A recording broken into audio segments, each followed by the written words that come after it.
Hello students, कैसे हैं आप सभी। I hope all of you are doing good. मैं हूं अमरदीप कुमार। इस वीडियो में जो है हम डिस्कस करने वाले हैं इवोल्यूशन चैप्टर से रिलेटेड जितना भी क्वेश्चंस है जो कि एनसीईआरटी बेस्ड है और प्रीवियस ईयर में पूछा गया क्वेश्चंस है। तो आपके लिए ये वीडियो बहुत ही महत्वपूर्ण है। जो भी बच्चे जेसीसी, एग्रीकल्चर, वेटनरी या फिर पारामेडिकल का एग्जामिनेशंस देने वाले हैं, उन बच्चों के लिए जो है ये वीडियो बहुत ही इंपॉर्टेंट है। इस वीडियो से अगर आप जितना भी क्वेश्चन सॉल्व कर लेते हैं तो आपके लिए जो है एग्जाम का इवोल्यूशन चैप्टर से एक भी क्वेश्चन नहीं छूटेगा एग्जाम में। तो वीडियो को शुरू करने से पहले अगर आप हमारे इस चैनल में पहली बार विजिट कर रहे हैं तो प्लीज़ चैनल को सब्सक्राइब करें और नोटिफिकेशन का बेल आइकन दबाना ना भूलें दोस्तों, ताकि आपको इसी तरह के लेटेस्ट इन्फॉर्मेशन जल्द से जल्द मिलती रहे। वीडियो स्टार्ट करने से पहले सबसे पहले आप जो है एक कॉपी और पेन लेकर के बैठिए। वीडियो चलेगा, आप क्वेश्चन सुन के जो है आंसर देने का कोशिश करिए, उसको कॉपी में लिखिए। उसके बाद फिर से प्ले करके आप जो है उसका आंसर मैच करिए अपने कॉपी से, तब जाके आपको बेनिफिट होगा। या फिर आप जो है पूरा भी सुन लेते हैं लिख के ही, तब भी जो है आपको एक अंदाजा हो जाएगा इस टाइप का क्वेश्चंस का, एनसीईआरटी बेस्ड क्वेश्चंस का। तो चलिए वीडियो को जल्दी से शुरू करते हैं और देखते हैं हमारा पहला क्वेश्चंस क्या है।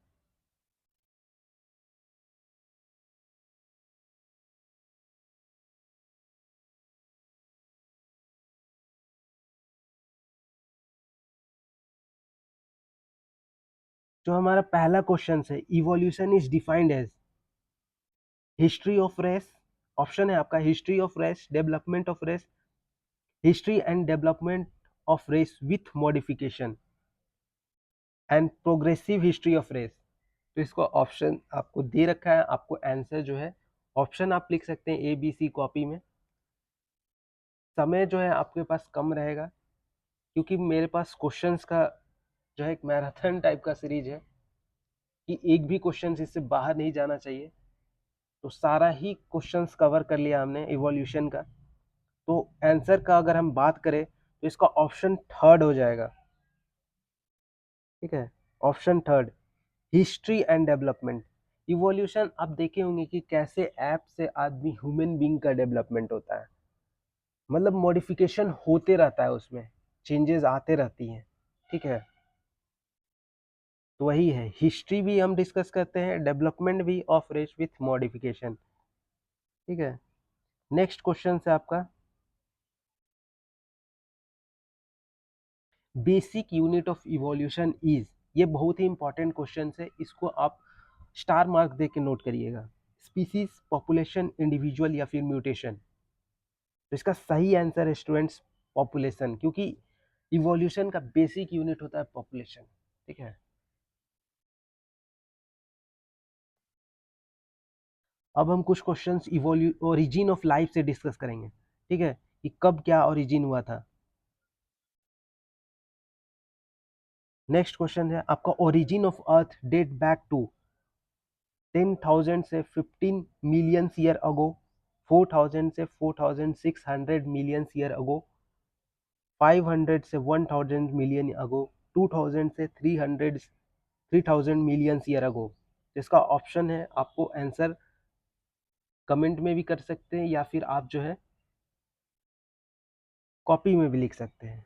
तो चलिए आंसर पे हम डिस्कस करते हैं। इसका जो इवोल्यूशन हुआ था 4 से 4.5 मिलियन ईयर अगो। ठीक है, ऑप्शन बी। नेक्स्ट है आपका, ये इंपॉर्टेंट क्वेश्चन है, ये पूछता है, जो हम इंपॉर्टेंट बोल रहे हैं उसको तो है आपको एकदम एनी हाउ आपको कर लेना है। ठीक है, the theory of panspermia were proposed to explain the theory of panspermia जो है वो क्या एक्सप्लेन करता है, origin of universe, origin of life, origin of earth या फिर इवोल्यूशन ऑफ लाइफ। क्या डिस्क्राइब करता है पैंसपर्मिया। आप देखे होंगे बहुत सारा इवोल्यूशन दिया है पहला पेज में एनसीईआरटी का, जो कि बच्चे को जल्दी समझ में नहीं आता है। उसमें बहुत सारा चीज दे दिया है। ठीक है, तो उस चीज को आप प्रॉपर अगर पढ़े होंगे तो इसका आंसर आप तक अभी तक आ जाना चाहिए। इसका जो है पैंसपर्मिया जो है ओरिजिन ऑफ लाइफ, कैसे ओरिजिन हुआ लाइफ का उसको एक्सप्लेन करता है। अब देखे होंगे एक थीसिस था कि जो है गॉड, भगवान जो थे वो इधर उधर जो है लाइफ को मतलब इस्टेब्लिश करने के लिए जो कुछ कुछ स्पीसीज का मतलब ओरिजिन करवाएं। तो बहुत सारा थ्योरी था, उन सारे थ्योरी से कुछ कुछ क्वेश्चंस हमने उठाया है। ये पैंसपर्मिया वाला इंपॉर्टेंट है, ठीक है।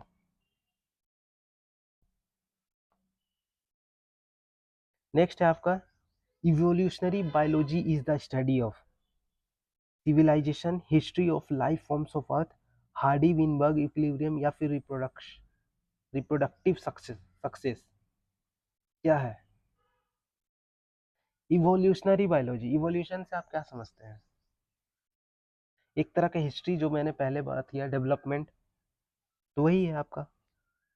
इसका भी आंसर सेम है, हिस्ट्री ऑफ लाइफ फॉर्म अर्थ, मतलब कैसे लाइफ जो है एग्जिस्ट करना यहाँ पे चालू हुआ अर्थ में, उसको हम स्टडी करते हैं।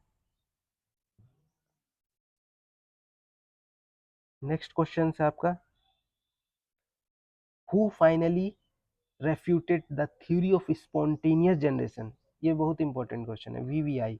जो हम वेरी इंपॉर्टेंट लिख रहे हैं उसको तो आपको एनी हाउ करना ही करना है, आप याद कर लीजिए, जो भी करना है आपको कर लीजिए। इसको थोड़ा सा मतलब चेंज करके दे देगा या फिर इसका नाम दे देगा, ये कौन सा जनरेशन मतलब कौन सा थीसिस दिया था, ऐसे भी बोल सकता है, ठीक है। एंड एक्सपेरिमेंटली डिस्प्रूव्ड इट, को कौन वो किया था, और experimentally disprove it? Thomas Malthus, Alfred Wallace, Louis Pasteur या फिर चार्ल्स डार्विन?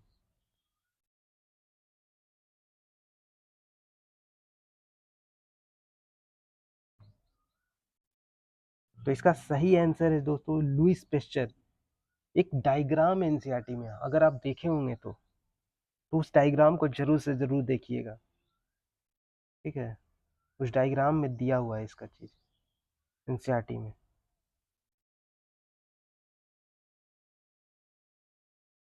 नेक्स्ट क्वेश्चन है आपका, an experiment to prove that origin organic compound with the basis of life was performed by von Hamilton, Operin, S Miller and Fox. Options जो है आपका दिया हुआ है, उसमें से आपको सही आंसर बताना है। ऑर्गेनिक कंपाउंड जो है बेसिक ऑफ लाइफ है, वो कौन परफॉर्म करता है?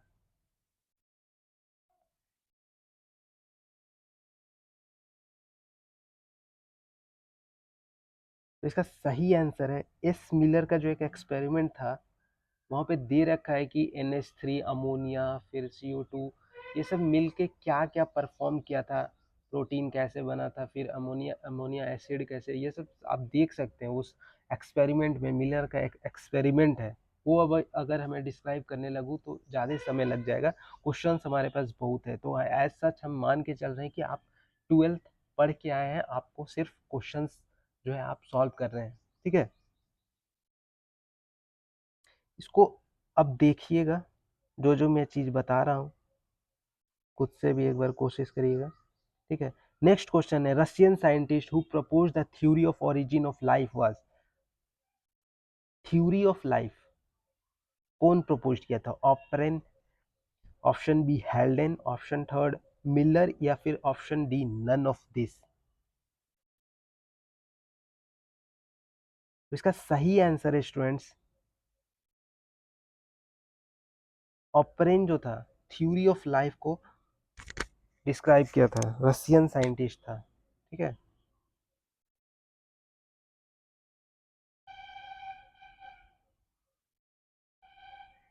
नेक्स्ट है आपका, most important condition for origin of life is the presence of water, oxygen, nitrogen या फिर कार्बन? क्या है आप बताइए, आपके जीवन में भी तो इम्पोर्टेंट रोल करता है? समझे कुछ? बिना पानी के आप सरवाइव कर लीजिएगा, वाटर से ही टूट के तो बनता है H2O2, ठीक है। तो इसका सही आंसर है A1, ठीक है। नेक्स्ट क्वेश्चन से स्टूडेंट आपके लिए, Stanley Miller had put the operant Haldane theory to test in 1953 by creating in laboratory the probable condition on the primitive earth. In the experiment, simple amino acid was synthesis from which of the following mixture as observed after 18 day. मतलब इसमें जो बोल रहा है इतना बड़ा लंबा चौड़ा क्वेश्चन दे देता है, लेकिन आपको जो समझना है कि अमोनिया एसिड जो सिंथेसिस हो रहा है कौन सा मिक्सचर से हो रहा है जो आफ्टर 18 डे हम लोग ऑब्जर्व किए, तो ये आपको बताना है। ऑप्शन दे रखा है, आप देख सकते हैं। H2 ऑप्शन 1 है H2O2 N2H2O, ऑप्शन बी है मीथेन CN H2 या फिर O2, देन है after H2 NH3 CH4 and water vapour. Next है आपका NH3 CH4 और O2। तो इसका सही आंसर है ये थर्ड नंबर। एक मिलर का एक्सपेरिमेंट था, स्टैनले मिलर का, लास्ट पेज में दिया हुआ है इवोल्यूशन चैप्टर का, ठीक है, अब देख लीजिएगा। सब बहुत इंपॉर्टेंट क्वेश्चन है, सारा एनसीईआरटी का है, एक भी बाहर नहीं जाएगा आपके लिए। What did S Miller observe in his experimental setup? Option A formulation of sugar nitrogenous base, formation of ammonia acids, formation of pigment या फिर फॉर्मेशन ऑफ फैट। ऑप्शन दे रखा है, आपको आंसर बताना है। तो इसका सही आंसर है, मिलर क्या ऑब्जर्व किया था एक्सपेरिमेंट कि अमोनिया एसिड फॉर्म हो रहा था। अभी तो 4-5 बार अभी कुछ प्रीवियस क्वेश्चंस में हम लोग डिस्कस किए, देख रहे थे आप।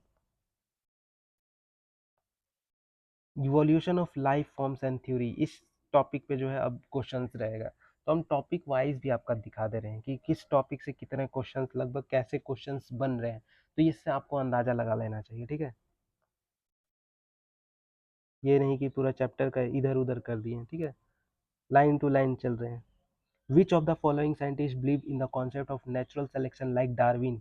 कौन सा साइंटिस्ट जो है डार्विन के अलावा जो है बिलीव करता था नेचुरल सिलेक्शन में? Option A Lamarck, S Miller, Alfred Wallace या फिर हेल्डेन। तो इसका ऑप्शन थर्ड है अल्फ्रेड वेलेस, जो था वो डार्विन की तरह ही सोचता था, ठीक है। नेक्स्ट है आपका थ्योरी ऑफ ए बायोजेनेसिस और ये spontaneous generation was finally disproved. इसको कौन डिस्प्रूव किया था? Louis Pasteur, A I Oparin, A R Wallace या फिर सिडेन फॉक्स। तो इसका सही आंसर है लुइस पोस्चर, जो एक्सपेरिमेंट किया था उसके बेसिस पे जो है इसको डिस्कार्ड किया था।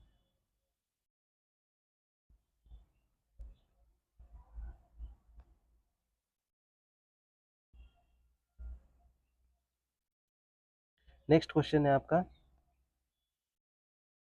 Theory of spontaneous generation says that life originated from the decaying and rotting mud like store.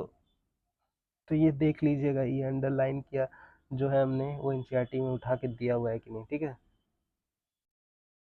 Option दूसरा पढ़ने का मन नहीं कर रहा लेकिन पढ़ दे रहे हैं। क्या आंसर जो है दूसरा ऑप्शन से आपका life came on the earth with outer space, बाहर से आया था क्या? Life come from pre existing only, सिर्फ ओनली, ठीक है। Life started from replication of self replicating, खुद से रेप्लिकेट हो रहा था, उससे क्या? तो यार डिकेइंग मड रोटेन ये सब से बना था, ठीक है, स्पॉन्टेनियस जनरेशन में। ऑप्शन 1 इसका करेक्ट है, ठीक है।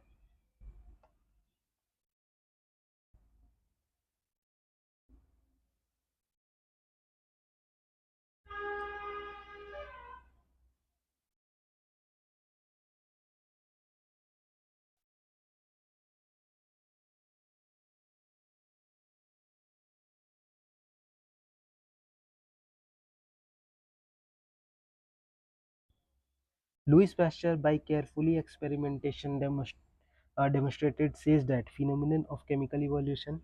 Second जो है ऑप्शन आपका there is a spontaneous generation of life, life come from pre-existing, life abiogenic, origin of life। तो ये क्या डिस्क्राइब किए थे, केयरफुली डेमोन्स्ट्रेट क्या किए थे कि life come from pre existing life. Option third इसका सही है, ठीक है। नेक्स्ट अब जो है आपका what are the evidence for evolution, क्या एविडेंस है, उससे कुछ क्वेश्चन हम आपको डिस्कस करने वाले हैं। चलिए देख लेते हैं। मतलब कैसे पता चला कि हाँ इवोल्यूशन हुआ है, तो पत्थर का डेटिंग कर रहे हैं, कार्बन डेटिंग, आपका ऑक्सीजन डेटिंग, ये सब से जो जमीन में धरती में दबा हुआ है उसको हम कोड़ के निकालेंगे, उसका हड्डी डेमोन्स्ट्रेट करेंगे कि कितना दिन का है। आप देखते होंगे सीआईडी अगर देखे होंगे तो देखते होंगे कि उसको इंस्पेक्ट किया, देखता है कि कितना दिन पहले ये गाड़ा गया है, मतलब कितना दिन पहले मर गया। तो ये सब कैसे पता चलता है, यही सबसे पता चलता है। ठीक है, कि उसका एंसिस्टर है नहीं है, ये सब सारा चीज़ जो है डिस्कस करते हैं। ठीक है, नेक्स्ट है आपका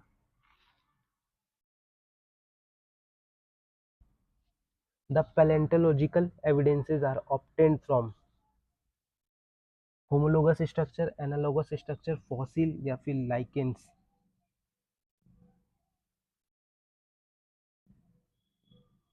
पैलेंटियोलॉजिकल पूछा है, ठीक है, स्ट्रक्चर के बेसिस पे तो पूछा नहीं है। फॉसिल्स और लाइकेन, लाइकेन क्या होता है, एल्गी वगैरह जो होता है, अब देखे होंगे। तो पैलेंटियोलॉजिकल में जो होता है फॉसिल के बेसिस पे होता है। ठीक है, ऑप्शन थर्ड इसका सही हो जाएगा।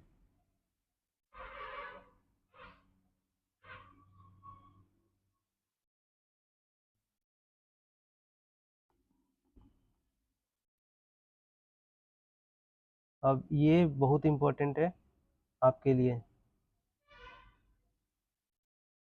ये क्वेश्चन होमोलोगस स्ट्रक्चर क्या होता है, एनालॉगस स्ट्रक्चर क्या होता है, इससे एक क्वेश्चन रहता ही रहता है आपका, या फिर एग्जाम्पल से रहे या फिर आपका डायरेक्ट पूछ दे। ठीक है, तो एक क्वेश्चन फिक्स मान लीजिए इससे।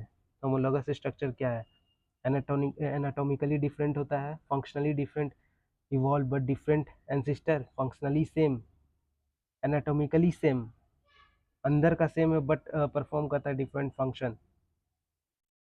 क्या होगा, बताइए बताइए। HDFSS याद कर लीजिए।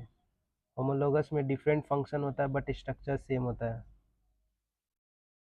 तो इसका ऑप्शन तो सिंपल सा फोर्थ हो जाएगा। ठीक है, ये याद कर लीजिए, FDFSS, ये HDFSS, homologous different function structure same, anatomically same but perform different function. समझे। नेक्स्ट देखिए, एग्जाम्पल का क्वेश्चन आ गया, बेसिक से एग्जाम्पल का जो क्वेश्चन है आपका, which of the following structure is the homologous to wings of bird. Homologous पूछा है, wings of bird, flipper of whales, dorsal fin of shark, wings of moth या फिर हैंड लिम्स ऑफ रैबिट। क्या options तो आपको बताना है, homologous क्या है। एनाटॉमी होमोलोगस में HDFS फिर से लगा दीजिए, डिफरेंट फंक्शन है बट स्ट्रक्चर सेम है, तो ये क्या होगा, स्लीपर ऑफ वेल। ये भी तो फंक्शन अलग है, उनको तैरने में यूज करता है बट स्ट्रक्चर इसका सेम होता है।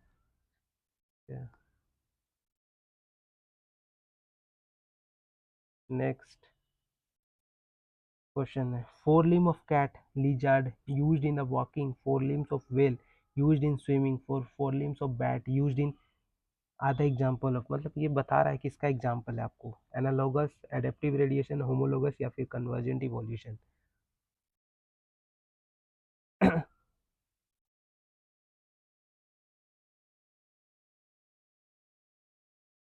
इसका सही आंसर है homologous.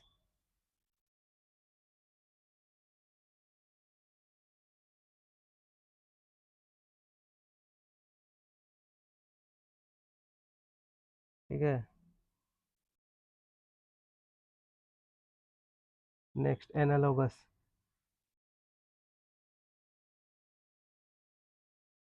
Structure are the result of stabilizing, divergent, convergent या फिर shared ancestor.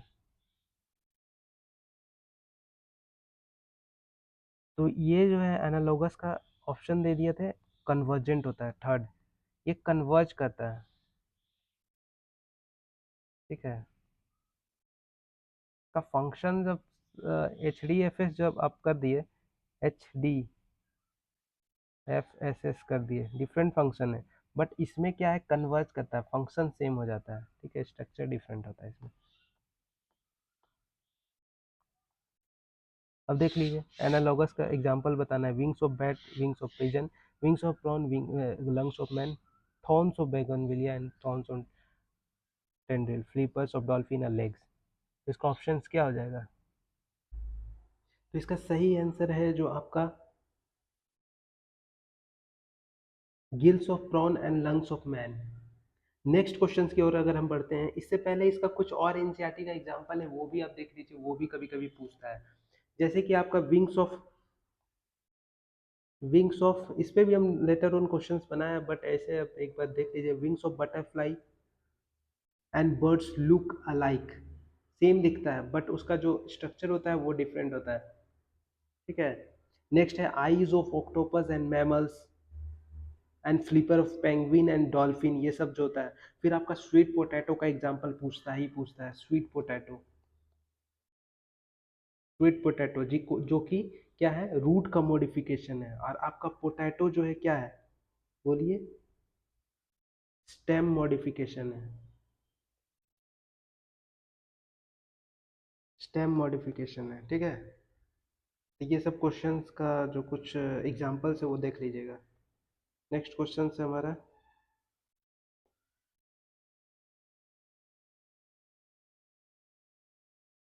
the eyes of octopus and eyes of cat show different pattern of a structure yet perform similar function.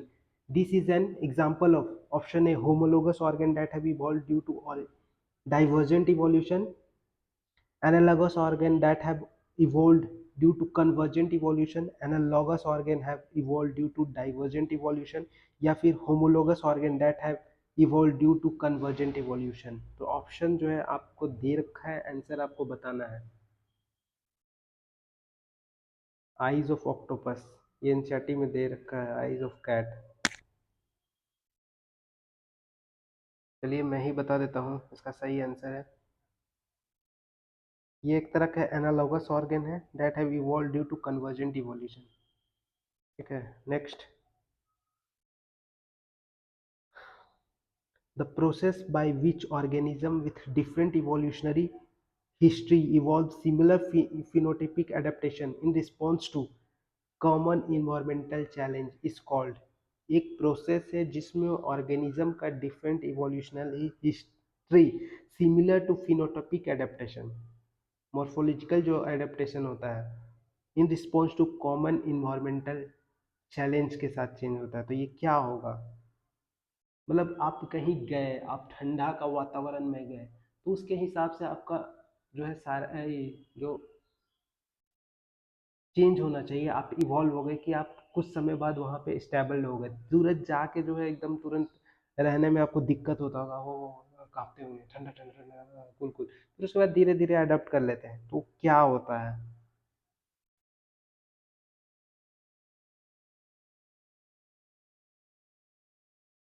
इसका सही answer है आपका convergent evolution.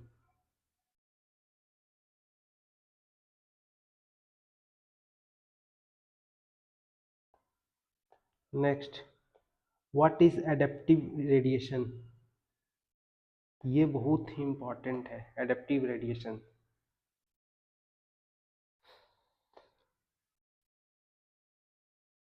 According to Darwin, the organic evolution is due to option A, interspecific competition, option B, competition within close related species, refused feeding efficiency in one species due to the presence of interfering species, या फिर intraspecific competition, किसके कारण जो होता है?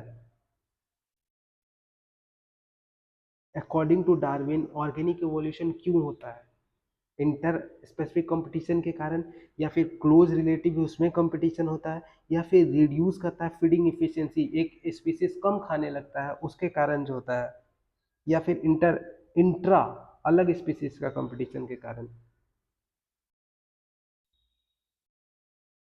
तो इसका जो है आपका रिड्यूस्ड इफिशियंसी, एक इफिशियंसी का, एक स्पीसीज का एफिशिएंसी कम हो जाता है तो क्या करेगा वो दूसरा स्पीसीज जो है बढ़ चढ़ के, आप कमजोर पड़िएगा तो दूसरा क्या होगा, चढ़ के मारेगा, दूर पड़े एकदम। ठीक है। नेक्स्ट है adaptive radiation, refer to the power of adaptation in an individual to the variety of environment, adaptation due to geographical isolation, evolution of different species from common ancestor, या फिर migration of member of species to different.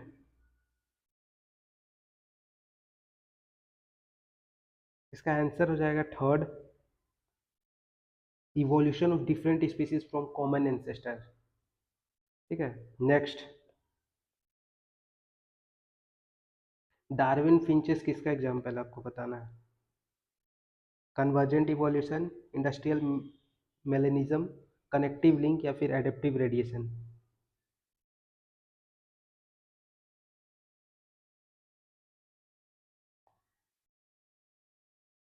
तो इसका simple सा answer है, adapt कर लेता है, जहाँ जा रहा है, जो भी समुंदर के आसपास कोई किसी को फूड मिल रहा है छोटा छोटा, तो उसका पिक छोटा था, उसको कोई को मिल रहा है मांस, मीट वगैरह मिल रहा है, तो उसका जो है अलग तरह का फिंचेस हो जाता है।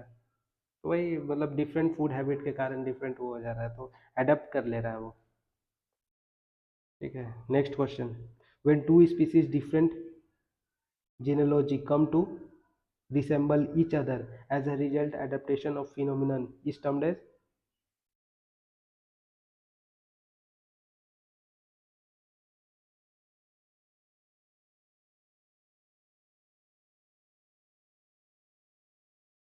Convergent evolution, divergent, micro evolution, या फिर को इवोल्यूशन, क्या होगा इसका आंसर, आपको बताना है।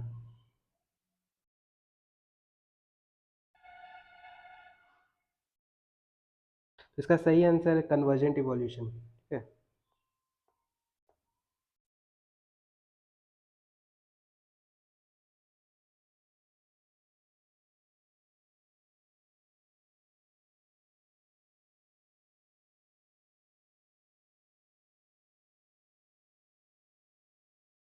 Finches of Galapagos Island provide an evidence in the favor of biogeographical evolution, species creation, evolution due to mutation, या फिर retrogressive evolution, क्या होगा answer?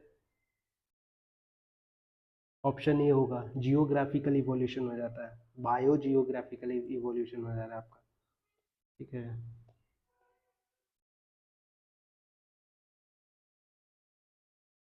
Next, evolutionary process give rise a new species adapted to new habit, the ways of life is called as adaptive radiation. For example, Darwin finches in Galapagos, Australian marsupial that radiate to new species, या फिर Ulf and Tasmanian wolf. इसमें क्या होगा answer, या फिर both है, one और to? तो दोनों ही है आंसर, तो चौथा हो जाएगा इसका correct answer, fourth. Next, biological evolution से हम कुछ डिस्कस करना चाहेंगे, क्योंकि इससे भी क्वेश्चंस आता है। तो लगभग सारा ही कंटेंट जो है आपको इवोल्यूशन से अभी तक कवर कर लिए हैं, इससे बाहर कुछ भी आने का चांसेस नहीं है। ठीक है। तो आप जो है तैयारी जारी रखिए, हम आपके साथ हैं। ठीक है। नेक्स्ट क्वेश्चन है, टू की कंपोनेंट डार्विन का क्या है? फिटनेस, ब्रांचिंग डिसेंट, या फिर नेचुरल सिलेक्शन, या फिर दोनों? ये भी जितना भी बाहर डालिए ये है। ठीक है, इंपॉर्टेंट है। तो इसमें दोनों होता है, डिसेंट, ब्रांचिंग डिसेंट, दो की कंपोनेंट, नेचुरल सिलेक्शन, यानी आपका फोर्थ हो जाएगा, बोथ टू एंड थर्ड। ठीक है। Next question, Adam Smith, fourth option है आपका एडम स्मिथ।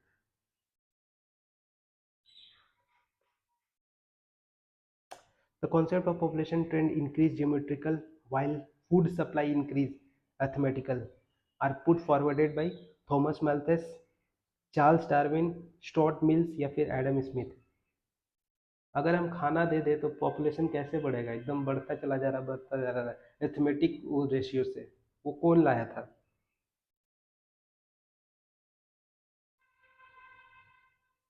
थॉमस मैल्थस इसको दिया था। ठीक है। Next, mechanism of evolution. Hugo dairy, इसको तो बिना ऑप्शन देके आपको बताना चाहिए। ह्यूगो डेवेरिस स्टडी किया था, किस किस पे स्टडी किया था बताइए। चलिए तीन ही ऑप्शन देते हैं, यूकेलिप्टस, प्राइमरोज और हिबिस्कस। इवनिंग प्राइमरोज है, ठीक है। कौन सा पे स्टडी किया था? Hugo de Vries. बहुत इंपॉर्टेंट क्वेश्चन थे। Option B, even evening primrose पे, ठीक है। क्या दिया था? ह्यूगो डेवेरिस म्यूटेशन थ्योरी दिया था, ठीक है। Hardy Weinberg principle, A square plus B square plus two A B था, उसी को इसमें मॉडिफाइड क्यू पी के क्यू के रेशियो में किया था। तो हार्डी विलियम क्या बोलता है कि एलिलिक फ्रीक्वेंसी क्या होगा, उसका सम टोटल क्या होगा बताइए। जीरो होगा, वन होगा, इनफाइनाइट होगा, या फिर रिमेन अनचेंज, क्या होगा? तो उसका वन होता है, ऑप्शन टू इसका, A square plus B square plus two A B equal to one, ठीक है। इसका ग्राफ देख लीजिएगा कैसे बढ़ता है, ठीक है। ये पी स्क्वायर, इसको पी क्यू, पी कर दीजिए ना, पी क्यू और टू पी क्यू, ठीक है। ये क्यू, तो कोई चेंज होगा तो कोई बढ़ेगा, मतलब इसका कांस्टेंट ही रहता है, ठीक है। एलेलिक फ्रीक्वेंसी, ये बढ़ेगा तो ये घट जाएगा, ये ऐसे चल जाएगा, तो ये ऐसे आ जाएगा, वही है, ठीक है। हार्डी विनबिलिंग कहाँ पे एप्लीकेबल होता है? Small population, isolated population, large population, या फिर ऑल ऑफ दिस, सारा पे? सही है, इंपॉर्टेंट ये भी है। किस पॉपुलेशन पे ज़्यादा हार्डी विनबिलिंग एप्लीकेबल होता है?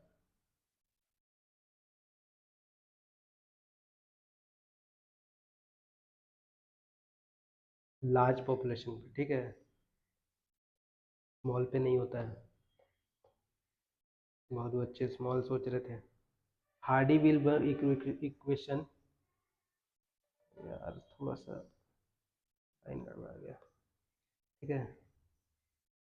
In Hardy Weinberg equation the frequency of heterozygous individual is represented. Heterozygous पूछा है, हेट्रो मतलब मिक्सअप होगा, तो क्या होना चाहिए? अब तो बता दीजिए, मिक्सअप में क्या दिख रहा है आपको? मैथ तो पढ़े होंगे टेंथ तक, तो अभी तक तो आ जाना चाहिए आपको आंसर। ऑप्शन इसका बी हो जाएगा, टू पी क्यू होता है, अभी कुछ देर पहले हम बताए थे, अगर ध्यान दिए होंगे तो आपका आ जाना चाहिए answer. According to Hardy Weinberg principle, different difference in the value measured and expected allelic frequency indicate all of the following except change in the gene pool, disturbance in the genetic equilibrium, extent of evolutionary change, या फिर absence of any kind of evolution, ठीक है। According to Hardy Weinberg principle, आपको answer नहीं समझ में आता फिर से आप क्वेश्चन पढ़िए, ठीक है। ऐसा नहीं होता कि हम लोग भी सारा ही चीज एक बार में बता देते हैं, हम लोग भी दोबारा दोबारा क्वेश्चंस में ही आंसर छुपा होता है। जैसे कि Hardy Weinberg principle, difference in the value of major and expected frequency indicate all of, indicate सारा चीज कर रहा है, एक्सेप्ट पूछा है यहाँ, इसको किसको छोड़ करके? Change in the gene pool,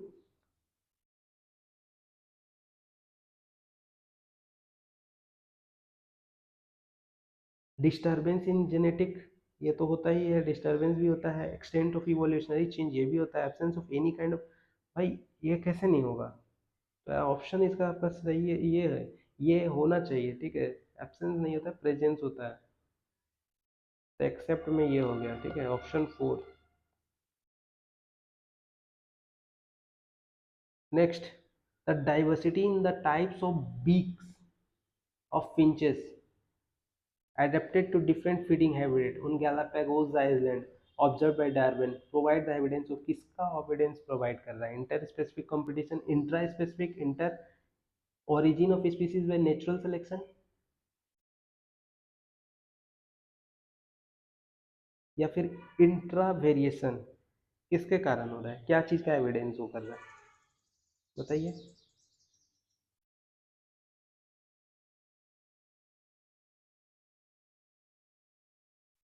तो इसमें नेचुरल सेलेक्टेड हो रहा है ना भाई, डार्विन का क्या है, डार्विन क्या दिया था, स्पीसीज ऑफ नेचुरल सिलेक्शन ही दिया था।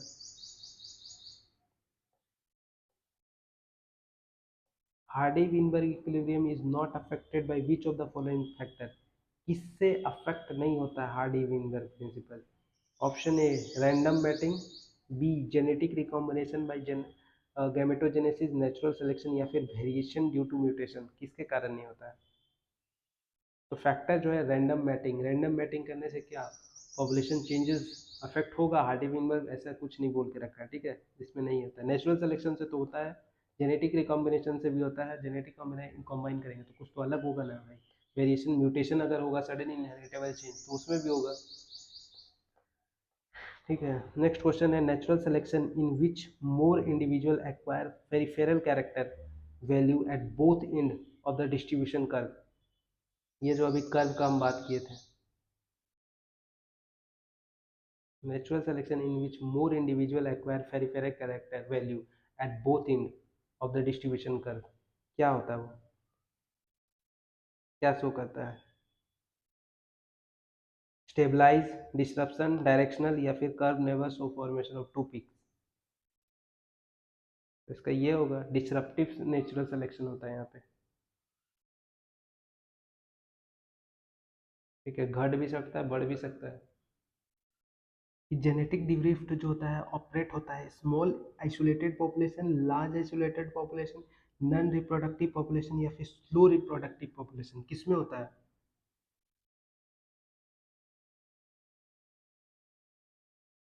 तो जेनेटिक ड्रिफ्ट जो होता है स्मॉल पॉपुलेशन में होता है।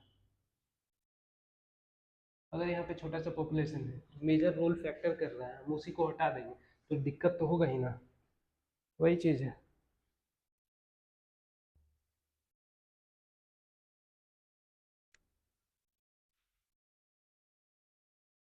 Next, industrial melanism is the example of neo-Lamarckism, neo-Darwinism, natural selection, या फिर म्यूटेशन, किसका एग्जांपल है।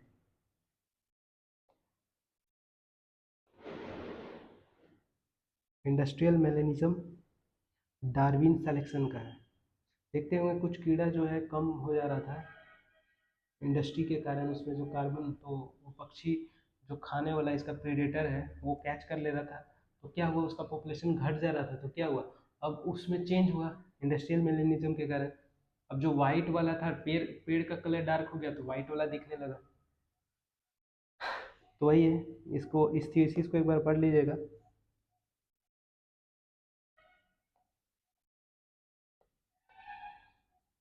नेक्स्ट है variation in a gene frequency within population can occur by chance rather than by natural selection. This is referred to as genetic drift, random matching, genetic load, या फिर genetic flow।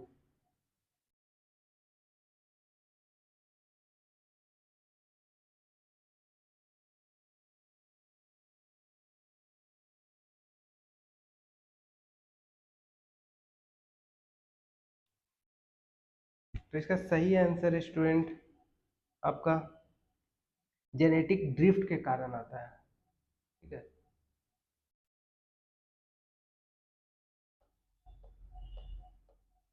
Next, a brief account on the evolution, evolution पे brief account हम बात करेंगे। Which of the following is correctly matched with respect to era and period, era और period में कौन सा गलत मैच है, तो मतलब सही मैच है, करेक्ट मैच है। Palaeozoic, Cretaceous, Mesozoic, Devonian, Cenozoic, Permian, या फिर पैलियोजोइक, कार्बोनिफेरस, तो होता आंसर है Carboniferous. Last major evolution advancement among the vascular plant was emergence of flowering plant angiosperm about, कब हुआ था, 350 million year ago, 140 million ago, 1600 million year ago. चलिए options तीन ही देते हैं, थोड़ा सा आसान कर देते हैं आपके लिए।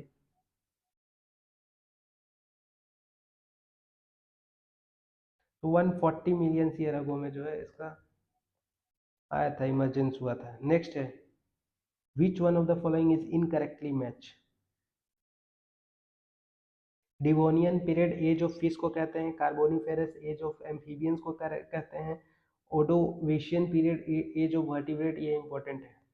ठीक है, कौन सा पीरियड किस में होता है, ये आप जो इनकरेक्ट है उसको हटा करके सारा याद कर लीजिएगा। ठीक है, और जो इनकरेक्ट है उसको आप खोजने का कोशिश करिएगा, ये ऐसा होमवर्क आपका रहा।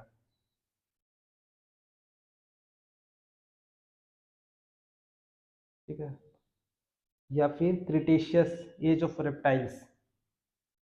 चलिए इसका आंसर मैं ही बता देता हूँ, थोड़ा आपके लिए डिफरेंट हो जाता है, डिफिकल्ट। Cretaceous, option fourth. ठीक है, मीजोजोइक एरा किसको कहते हैं? एज ऑफ फिश को, एज ऑफ रेप्टाइल को, एज ऑफ मेमल्स, या फिर एज ऑफ बर्ड्स को? तो इसका सही आंसर है दो, age of reptiles. Next question है, which of the following is known as age of mammals? Mammals का एज को क्या कहते हैं, बताइए। मीजोजोइक, पैलोजोइक, सीनोजोइक, या फिर एरिकोजोइक? देखो, सीनोजोइक ही कहते हैं। ठीक है, Archaeopteryx is the connective link between birds, reptiles, reptiles mammal, ये कभी कभी आया है, नीट का क्वेश्चन है, आर्क्योपेट्रिक्स क्या होता है। ये डायग्राम में है, इवोल्यूशन का जो चैप्टर का डायग्राम है उसमें आप देखेंगे कि कैसे लिंक किया हुआ है, कौन सा किससे लिंक होता है, वो है। ठीक है, रेप्टाइल्स, मैमल्स, एनिलिड, आर्थ्रोपोड, या फिर एम्फीबियंस या फिश? तो बर्ड्स और रेप्टाइल्स के बीच का जो है इसमें दिखाया गया है, कनेक्टिव लिंक्स को बोलते हैं Archaeopteryx. Next, Cretaceous period of Mesozoic era is characterised by which of the following? Gymnosperms are dominant plant and first bird appears, dinosaurs become extinct and ganosphere appear, following plant disappears, radiation of reptiles and origin of mammals like reptiles? तो इसका सही answer है to. ठीक है, which of the following arrangement of period mesozoic era gives correct sequence of from earliest to latest? Jurassic, Triassic, Cretaceous, Triassic, Jurassic, Cretaceous, या Permian, Jurassic या Triassic, या फिर डिवोनियन, पर्मिनियन? कौन सा करेक्ट सीक्वेंस है आपको बताना है, तो इसका टू आंसर है। ठीक है, सेकंड, ट्रायसिक, जुरेसिक, क्रिटेशियस आता है, करेक्ट सीक्वेंस है। विच, ये सब याद करने वाला चीज है, तो इसमें क्या एक्सप्लेन करने का कुछ ये है ही नहीं है। सीक्वेंस अब पूछेगा तो हम इसमें क्या बताएंगे, सही सीक्वेंस क्या है, तो ये आपको याद कर लीजिएगा तो आपके लिए बेनिफिट है। ठीक है, इससे क्वेश्चन आता ही आता है। Flowering plant originated in which of the following period? Flowering plant किस में ओरिजिनेट हुआ था, क्रिटेशियस, टेचरी पीरियड, या फिर ट्रायसिक्स? तीन ही ऑप्शन देते हैं, चलिए आपके लिए बेनिफिट होगा। तो इसका ऑप्शन है क्रिटेशियस। ठीक है, amphibians appear first in which of the following period? Permian, Carboniferous, या फिर डिवोनियन? चलिए ऑप्शन आपके लिए तीन ही देते हैं, एक एलिमिनेट कर दिए खुद से हम। तो इसका सही आंसर है Devonian. Dinosaur were abundant in Jurassic, Devonian, Permian? Dinosaurs का तो सब मूवी देखते हैं, क्या मूवी का नाम है, वही है इसका आंसर।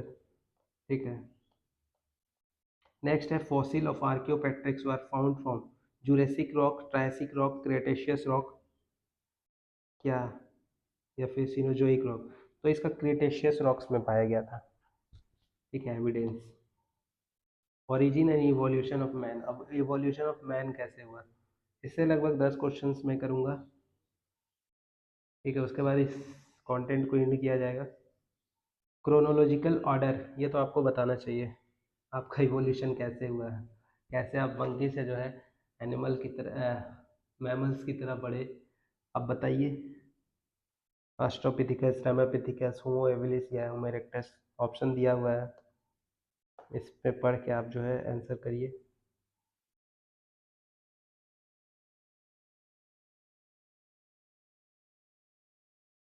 तो सबसे पहले तो राम भगवान है, याद कर लीजिए, रामापिथिकस। ठीक है, उसके बाद ऑस्ट्रेलोपिथिकस, होमो हैबिलिस, होमो इरेक्टस। ठीक है, ऑड वन आउट कर लेने का कोशिश करिए। ठीक है, यहाँ पे डैश होगा ऐसे, तो होमो हैबिलिस पहले कैसे आ सकता है? दो को तो ऐसे ही ऑड ऑड वन आउट हो गया था, ऑस्ट्रोपिथिकस रामापिथिकस से हम लोग। ठीक है, उसके बाद एस्ट्रोलोपिथिकस होता है, फिर होमो हैबिलिस, होमो इरेक्टस। ये सीरीज याद करना होगा आपको, जो जितना भी सीरीज है। और 21 बेसिस पे होता है, तो ब्रेन का साइज के बेसिस पे इवोल्यूशन होता है। ये भी क्वेश्चन पूछता है किसके बेसिस पे इवोल्यूट कर रहे हैं आप। क्यूबिक सेंटीमीटर में आप ब्रेन का साइज देखेंगे तो वो आपका बढ़ते जाता है, तो उसके बेसिस पे होता है, तो ये आपको याद करना होगा। ठीक है, इसको जरूर से जरूर याद कर लीजिए, क्यों किसके बेसिस पे? ब्रेन के साइज के बेसिस पे होता है। ठीक है, क्यूबिक सेंटीमीटर में। वो आप देख लीजिएगा किसका कितना सबसे ज़्यादा किसका होता है। ठीक है, वो एज अ होमवर्क रहा आपका। हम सब चीज़ बता देंगे तो थोड़ा तो आपको हेल्प करना पड़ेगा। Among the human ancestor the brain size was, देखिए आ गया। जो क्वेश्चंस का हम बात कर रहे थे वो आ गया। किसका 100 सीसी होता है? चलिए तीन ही ऑप्शन है आपके पास, होमो हैबिलिस, होमो निंडेंथलिस, या फिर होमो इरेक्टस का। ये होमो हैबिलिस हम भी बात किए, ये भी बात की, निंडेंथल। चलिए तीन ऑप्शन दिए आपके लिए, बताइए। तो इसका सही आंसर है सेकेंड नंबर। ठीक है, होमो निंडेंथलिस का जो होता है 100 क्यूबिक होता है, उसके बाद तो बढ़ जाता है, आप देखेंगे। विच of the following is a direct ancestor of homo sapiens? Direct ancestor अभी बात किए थे कुछ देर पहले, एस्ट्रोपिथिकस, होमो सेपियंस, निंडेंथल, होमो इरेक्टस, या फिर रामापिथिकस। डायरेक्ट होमो सेपियंस का कौन है? तो होमो इरेक्टस है भाई। ठीक है, option third.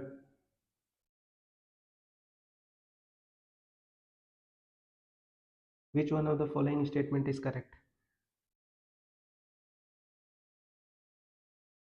ऑस्ट्रोपिथिकस is the real ancestor of modern man, Neanderthal man is a direct ancestor of Homo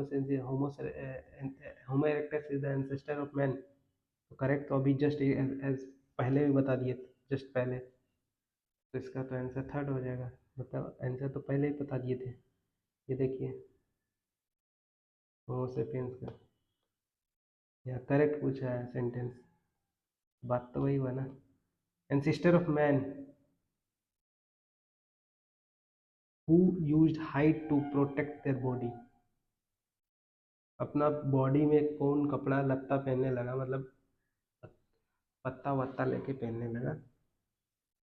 homo erectus, Homo habilis, निंडरथल man, या फिर ऑस्ट्रोपिथिकस। तो निंडरथल मैन जो था वो, तो ये सब का ये आप एक छोटा सा शॉर्ट नोट टाइप का बना लीजिएगा कि कौन क्या कर रहा था, कौन डेड बॉडी को बर्न किया, कौन जलाया, कौन एनिमल सबसे पहले पाला, और कौन सा एनिमल सबसे पहले पाला गया। ठीक है, ये सब छोटा छोटा, कब से एग्रीकल्चर स्टार्ट हुआ, छोटा सा डिटेल आप बना लीजिए शॉर्ट नोट टाइप का। तो आपको इस चैप्टर में तो आपको शॉर्ट नोट बना लेना चाहिए, क्या है कि दिमाग का खपाने से कोई फायदा नहीं। शॉर्ट नोट बना लीजिए, उसी से क्वेश्चन पूछेगा। जितना भी छोटा छोटा छोटा छोटा एकदम की पॉइंट, ज़्यादा नहीं। विच of the following fact is not true for Homo habilis? They had a brain capacity of 1400, they have first human like being, they showed a hominid feature, they probably did not eat meat।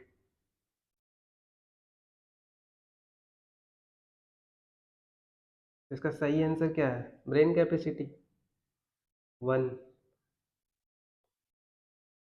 Which of the following was discovered in Ethiopia, Tanzania? Fossil of dinosaur, few fossil of man like bones are Aleph Calocet, या फिर fossil of Archaeopteryx। किसका?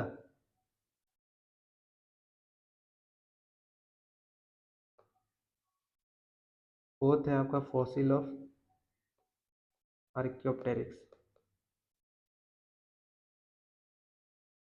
थोड़ा सा writing करा, मैं pen छूट गया मेरा इस कारण से। ऑप्शन है, आपको बताना है आंसर। इसका सही आंसर है two, few fossils of bone like man. Neanderthal man has cranial capacity कितना है निंडरथल मैन का? ऑप्शन नहीं देंगे हम, ऑप्शन आपको खुद खोज लेना है। बताइए, ब्रेन कैपेसिटी का याद होना चाहिए, निंडरथल का 1400 होता है। ठीक है, चलिए।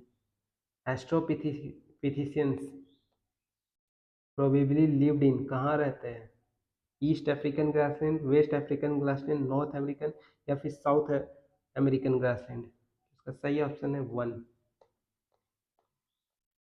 विच of the following is the most recent, सबसे रिसेंट कौन है? ऑप्शन होमोसेपियंस, होमो हैबिलिस, ये तो सबको आना चाहिए, ठीक है। ये नहीं आता है तो आप एक बार फिर से चैप्टर रीड करके आइए।